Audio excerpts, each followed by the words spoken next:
Welcome to the Prison Professors Podcast. We serve people who face challenges with prosecution, sentencing, and prison. My co-founders are Shon Hopwood and Justin Paperny. My name is Michael Santos.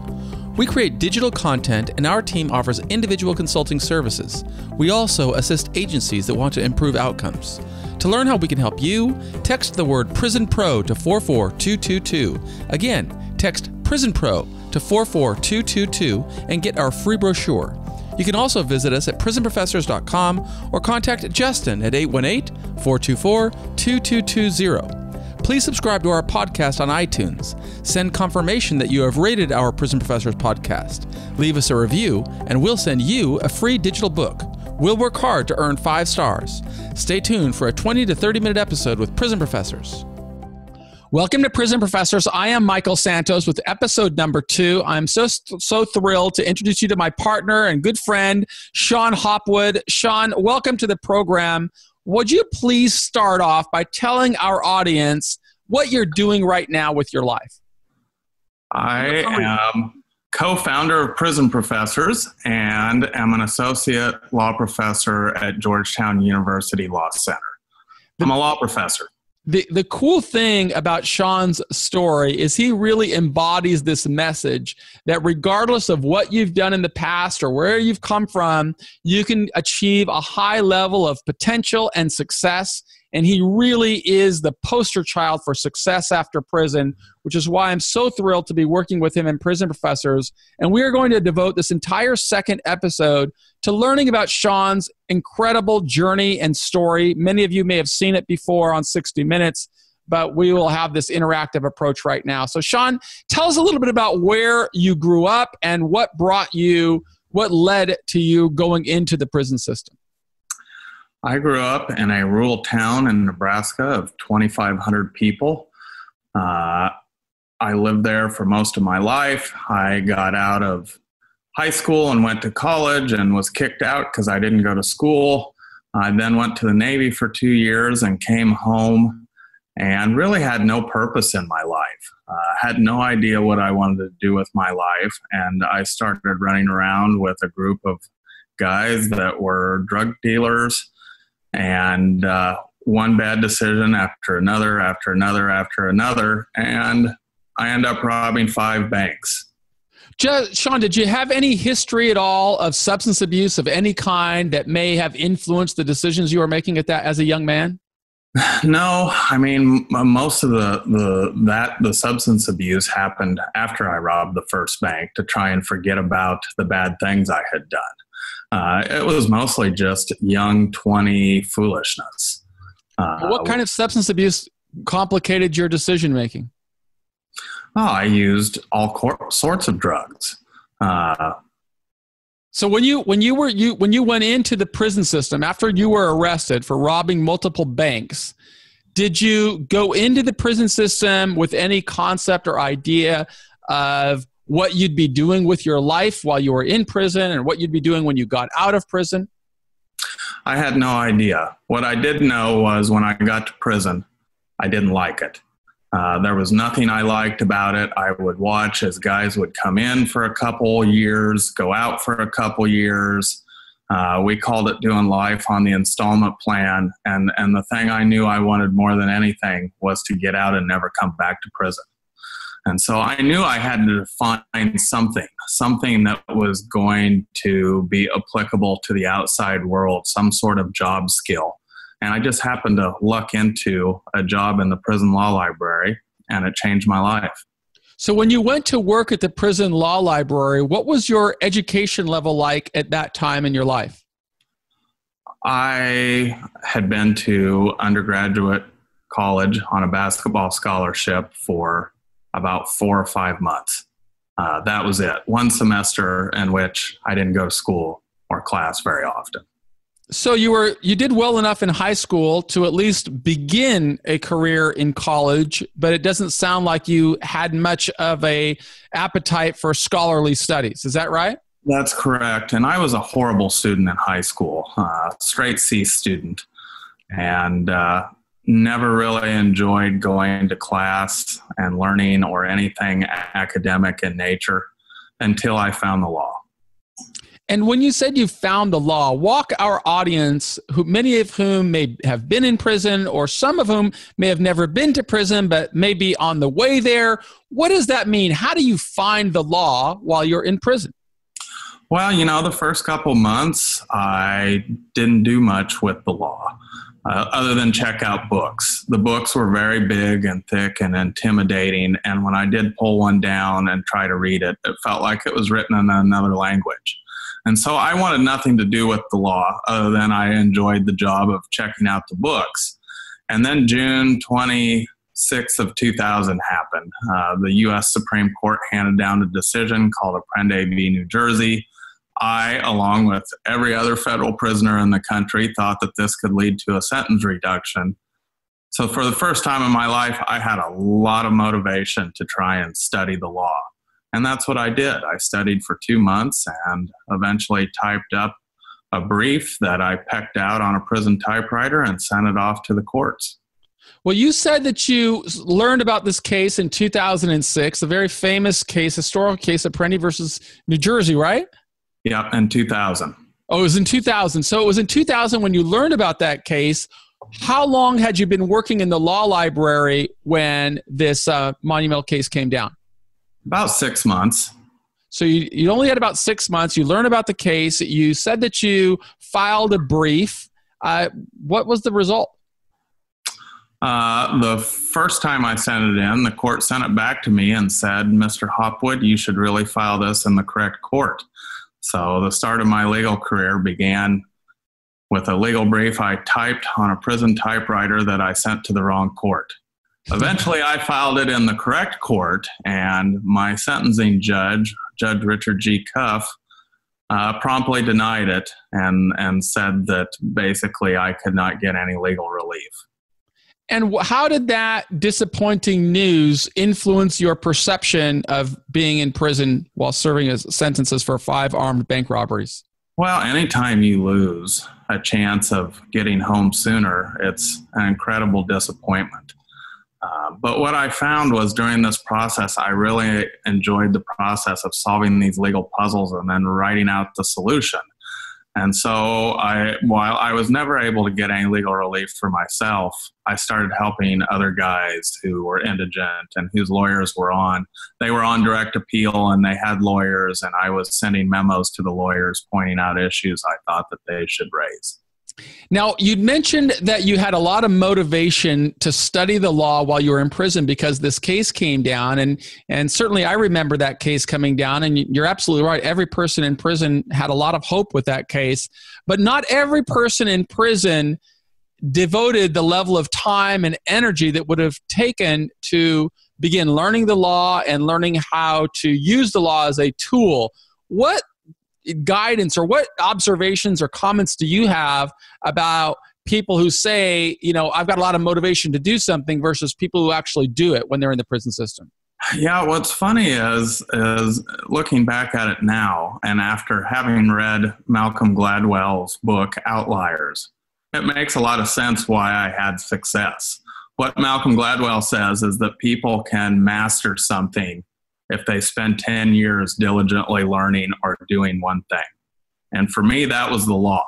I was taking books home every night and reading Federal Reporter, which is a compendium of Federal Court of Appeals decisions. I would take those books to my cell at night and just read them like a novel. And I read probably 3,000 or 4,000 judicial opinions in those 10 years. And that has served me well ever since. Did you set goals while you were going through those books of reading a certain quantity of cases every week or every month? Could you tell us a little bit about how goal setting may have influenced your journey of going through a lengthy prison term? Yeah, so I had goals of reading so many books a year, and I had goals of reading so many cases a year. And I would keep track, usually on just a piece of scrap paper. I would keep track of the opinions that I had read that day. And then my other goal was eventually I started writing briefs for other prisoners, and the goal was to win at least 1 or 2 cases a year, which as someone filing as a pro se indigent petitioner in federal court 1 or 2 wins a year is a lot, because those don't come around very often. And you started winning 1 or 2 cases, or perhaps many more cases as those years turned. And one of them really brought a life-changing event for you. And I know that it's written about, it's widely publicized. But, as a partner of yours, I'd love it if you told our audience about that extraordinary event. Yeah, so I was serving time at FCI Pekin in Pekin, Illinois. I had caught my case in Nebraska, but there are no federal prisons in Nebraska.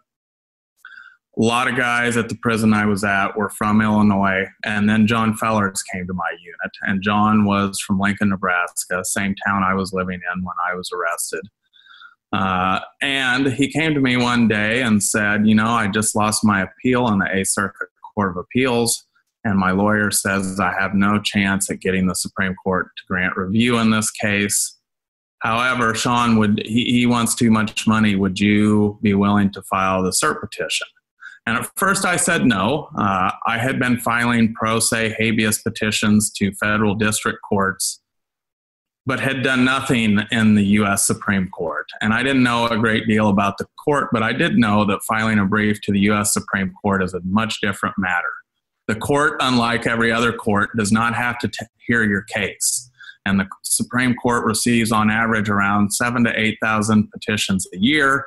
They grant around 80 of those, which means you've got about a 1% chance of having your case heard. That 1% chance is for lawyers filing briefs. That's not for indigent, pro se federal prisoners filing a brief that's pecked out on a typewriter to the court. The court grants one of those cases about every 10 years, and the chances of winning and getting a case like that heard is about 1% of 1%. So I knew we were up against long odds, but John was very persuasive and eventually talked me into it, and we filed his cert petition. And then John transferred to another prison, and I largely forgot about John and his case. That is, till one morning I was headed to the recreation yard when a friend of mine came running and screaming out of the housing unit. And what he had was a copy of the USA Today in his hands, and it said that the Supreme Court had granted John Feller's case. How unlikely that was, given he had not filed with an attorney, and it even quoted a couple of the sentences from the brief that I had prepared on a prison typewriter. So you have been helping people in prison since while you were still going through prison, but winning a case or winning the opportunity to have the United States Supreme Court hear a case is not really the end. You had to continue. And tell us a little bit more what happened after you learned that the Supreme Court agreed to hear your case or hear this case of John Feller. I've done everything in my life backwards. Usually getting a case granted by the Supreme Court is the very pinnacle of the legal profession and for lawyers. It is an accomplishment that lawyers spend their whole lives trying to get. And, it happened for me on the first time. That was the first brief I had really ever, I think, the first brief I had ever filed in a appellate capacity. And it was the first brief I had filed to the U.S. Supreme Court. But the court was not, once we got the review granted, the court was not going to fly me from FCI Pekin in orange jumpsuit and handcuffs and belly chains to go argue the case before the Supreme Court. So we needed a lawyer to take the case. And John became the most famous prisoner in America for a day. The day after his case was granted, every lawyer was calling the prison wanting to take the case pro bono so that they could argue it. John was smart enough to realize, maybe I don't want the lawyers that are calling, maybe I want the lawyer that is not calling. And he found out from another lawyer that he should contact Seth Waxman. Seth was the former Solicitor General of the United States during the Clinton administration and is now in private practice at one of the largest firms in the world, Wilmer Hale. And Seth agreed to take the case. And unlike most people with Seth's pedigree, this guy went to Harvard undergrad, Yale Law School, clerked for a federal judge, went to the Department of Justice, eventually becoming Solicitor General of the United States. I think most people in Seth's position would have said, hey, Mr. Jailhouse Lawyer, great job getting the case granted, but I'll take it from here. and yet that is the exact opposite of how Seth acted. He and Wilmer Hale made me a part of the team, sent in drafts of the briefs for me to mark up, provide notes, and send back. And we also had a couple conference calls on my prison counselor's phone, which I don't think is the norm. It is certainly not the norm, but it certainly should give hope to anybody who is going into the criminal justice system, that when you're spinning out of control and feeling that your life is over, we can look to a story like the inspiring story of Shon Hopwood and recognize, hey, this is not the last chapter of my life. I can begin sowing seeds today for an outcome that maybe I can't even comprehend right now. We're talking to Shon Hopwood, a former individual who had some struggles as a young man, went to federal prison for armed bank robbery, and now he is one of the most distinguished appellate lawyers and professors of law in the United States. And he's sharing this story with us that it should be a measure of hope for anybody who is going into the criminal justice system, or anybody who may be in there right now, helping, hopefully giving them some hope that regardless of what you're going through, you can start sowing seeds today for a better outcome. And that happened very early on during your story and your journey, Shon. Tell us how working with Seth Waxman and the United States Supreme Court influenced the rest of your journey through prison. Well, you know, if the Supreme Court doesn't grant that case, I don't know that I continue doing the law. It's very difficult to win cases as a pro se litigant in federal prison, and it is very depressing when you have meritorious claims, but you don't feel like the courts have given you justice because you've not filed with a lawyer. And so that really jump-started my career. And what I found was using my skills to help other people really changed my life and changed my trajectory. And part of changing that directory was also Seth Waxman and the law firm of Wilmer Hale. Because long after the case, John Feller's case was over and we won 9-0, and John actually gets resentenced and ends up beating me home, Seth and the lawyers at Wilmer Hale remain in contact with me and have been good mentors to me, to the point where 2-3 weeks ago, I accepted an award from the Bar Association of the District of Columbia for the Young Lawyer of the Year Award. And who introduced me but Seth Waxman? What an incredible honor. Yeah, we sat at the table with he and his wife, Debbie, and it felt like things had come full circle. But going through, you won the Supreme Court case relatively early, or you had a role in winning that Supreme Court case relatively early during your prison journey. How many more years did you have to serve before you were able to begin taking the next steps in your career? Yeah, so John Feller's case was decided in 2003, and I still had another 5 years left to do. And so I really just dove into the law head first. At one point, I was representing anywhere from 10 to 12 people at once in courts all over the country. And, you know, I had some other successes. I got the Supreme Court to grant yet another case. I had a good friend of mine, Melvin Brown, who was a 22-year-old African-American man who had received 16 and a half years for less than a handful of crack cocaine. And we found that his lawyer had made pretty significant errors at sentencing, and he was taken back and resentenced to 5 years and 8 months. And Melvin had bought me a $6 typewriter ribbon and a $6 copy card to use in his case. So for $12, he got over 10 years off of his sentence. And you got a second Supreme Court victory. And a second Supreme Court victory. And then I started winning cases all over the place, right up to the point that I was released to a halfway house in October of 2008. And so October of 2008, you conclude a decade in prison and you return to your community. Was it in Nebraska? It was. The halfway house was in Council Bluffs, Iowa, across the river from Omaha, Nebraska. And what was that adjustment like after more than a decade in federal prison? Well, the first month was just really, I'm not one that worries or gets into panic. But I had a lot of anxiety that first month just because, I had never been on the internet. I'd never seen an iPhone, an iPad, an iPod. Technology scared me, as did the level of choice. I remember one day being stuck in a Walmart because I was staring at an entire shelf of toothpaste and didn't know which one to pick because I had never had such choices while I was in federal prison. But eventually that went away, and it was 2008, 2009. This was the height of the recession. No one was finding work, let alone the guy that just did 11 years for robbing a bunch of banks, and I struggled to find employment. But eventually, Cockle Legal Briefs, in part because of Seth Waxman and the other lawyers, Noah Levine at Wilmer Hale, who gave me good references. Eventually, I got this job at Cockle Legal Briefs that I got to help lawyers all over the country file briefs to the U.S. Supreme Court.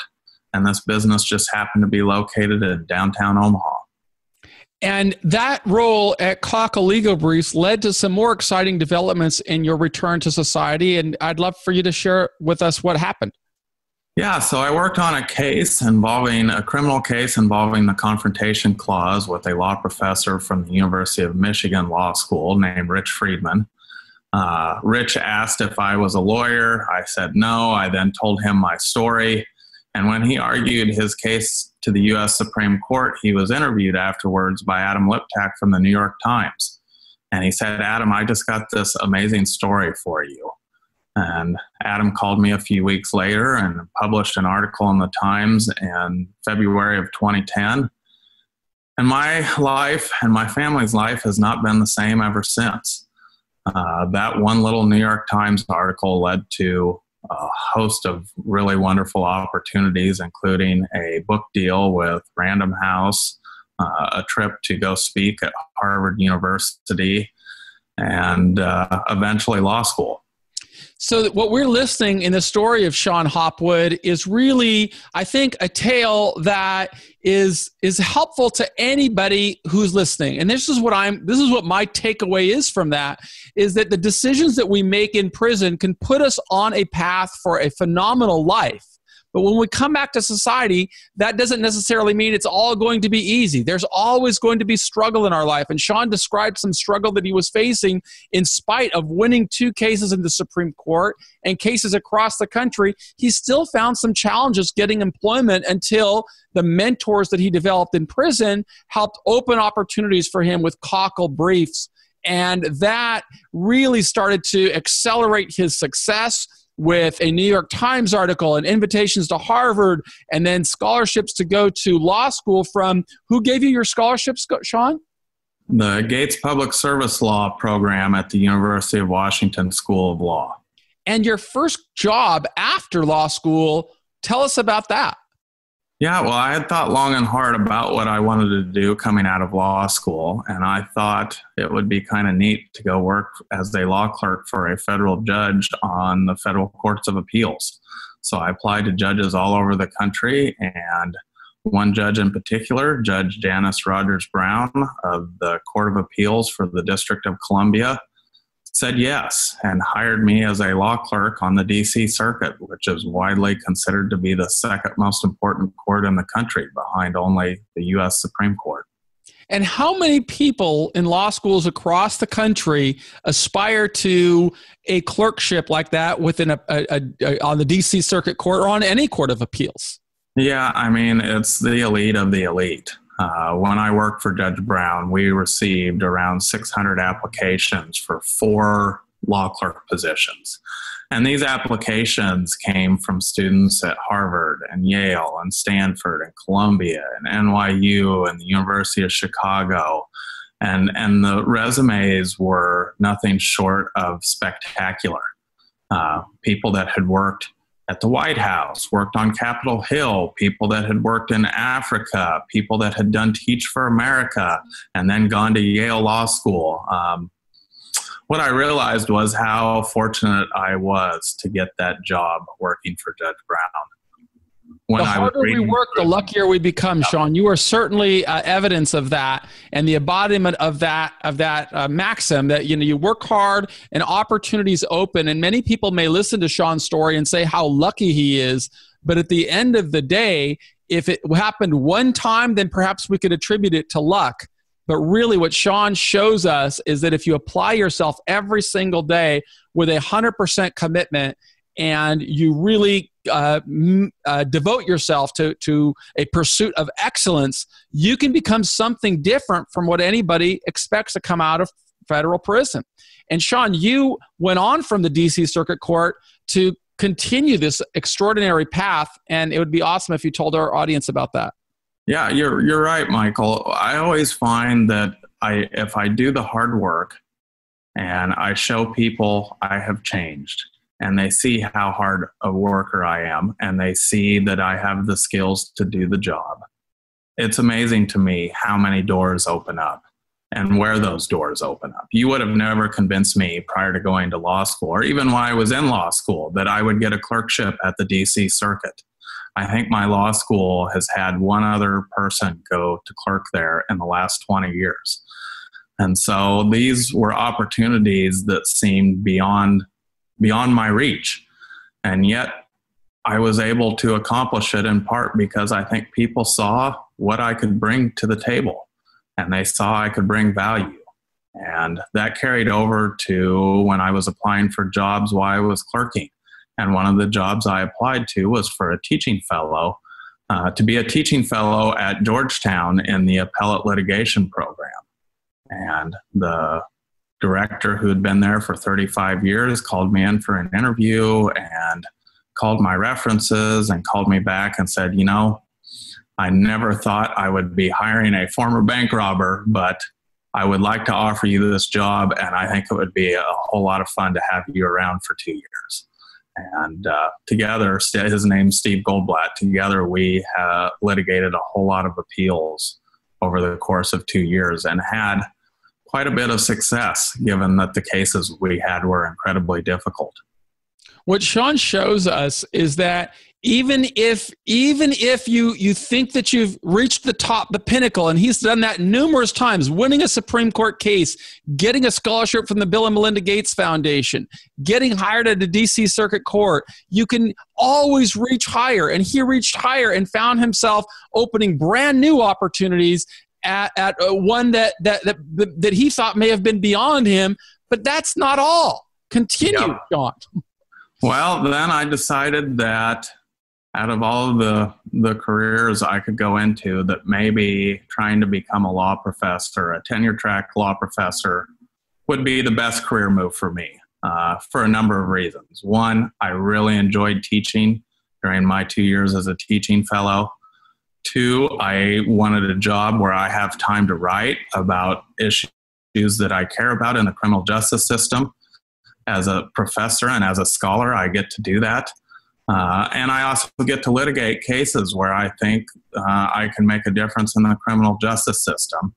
And then on top of it, I wanted a position somewhere where I could do criminal justice reform. And Georgetown is uniquely situated, given that it is the top law school in Washington, D.C.